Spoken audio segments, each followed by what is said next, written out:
Kelak has returned. Everyone's favorite crit circus where Deri still remains queen. At this point in the game with 90 SA6, accidentally killing the boss on normal is highly likely. So to avoid that, we need to focus more on a crit damage build. Now we are using the freeze strat with a triple crit set and a Sario link. The other methods deal too much damage, and while in theory are more optimal, this is more practical for us to score with. I am running a 5-5 split between attack crit damage, however a 9-1 split is more optimal. I'm just running 5-5 since that is a little more practical for overall use, but if you can make 9-1 or closer to it, then that is going to be better. So we have Gustaf as our freezer. He is not maxed out. He is just 80 SA4, as that's where I left him since we last had a Kelak run. You can put common top row on, but I decided to take that off just because I did not want to have the extra attack on there, and then we just have an HP set in the middle and the bottom rows. Obviously, having those UR'd is going to be better. He doesn't have any weapons, so you don't need to worry about that, and then having the rest of his cosmetics is going to be helpful. Helbram, same situation, 80, he's only SA3. Hopefully you guys haven't been feeding him dupes. I think I fed him one dupe really early on in the game, but it still only does around 20k damage. So there are instances where you can squeeze in a Helbram ult for more points, and then make sure you have his weapons off. And then the same scenario with his gear, I took off the top row. This can be common if you want, and then the middle and bottom rows are HP. And then we have Green Gother. Again, same situation. I do not have a top row, I have a middle and a bottom row. The bottom row I do have UR'd for his HP. That is gear again. We do want to take off his weapons, and if you are able to, his Holy Relic is going to be extremely helpful. This increases allies' basic stats by 1% every time the hero uses a buff or a debuff skill. Now, for whatever reason, they did not include debuff attack skills, which are his pumpkin bomb. So you're going to get 1% attack, or 1% basic stats every time you use a rank up. So hitting 10 rank ups is obviously not going to happen, but for every rank up you use, we are stacking more damage. You want to make sure that you are using the mid guard set for the increase in single target attack skills, and we are running crit damage food.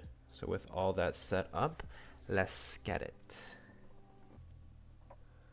Alright, so you guys know the drill. We need to get gold buffs on everything. So turn 1 can always be the same. We can just drop these debuff attacks. And since we are on a triple crit set, we can afford to attack twice with Deri, but only if we get a swipe on the second turn. If we get anything after that, using the swipes are just not going to matter.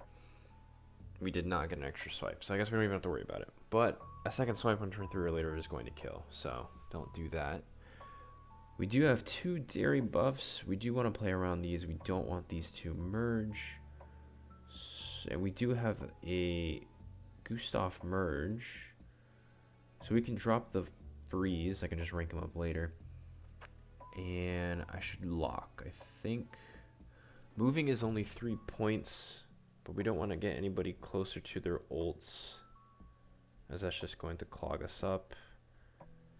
Helbram we should be able to afford to ult with, since his ult's relatively low, and that's usually a fairly weak move.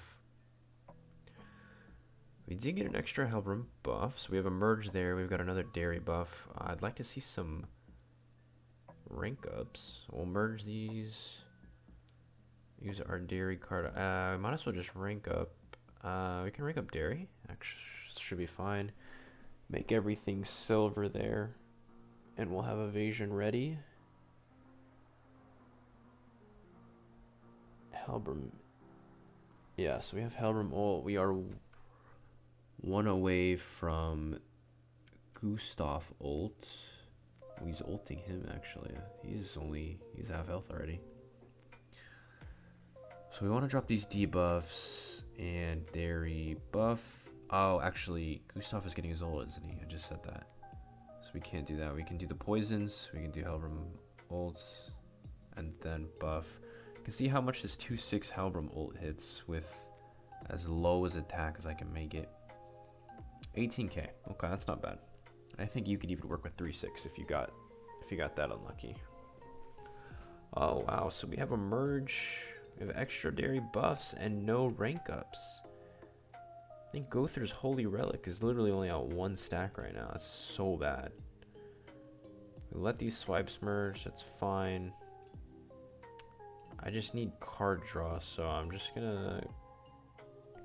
We can just get rid of the Gother debuff, and then I guess move Helbram. He's not gonna get any ults back again.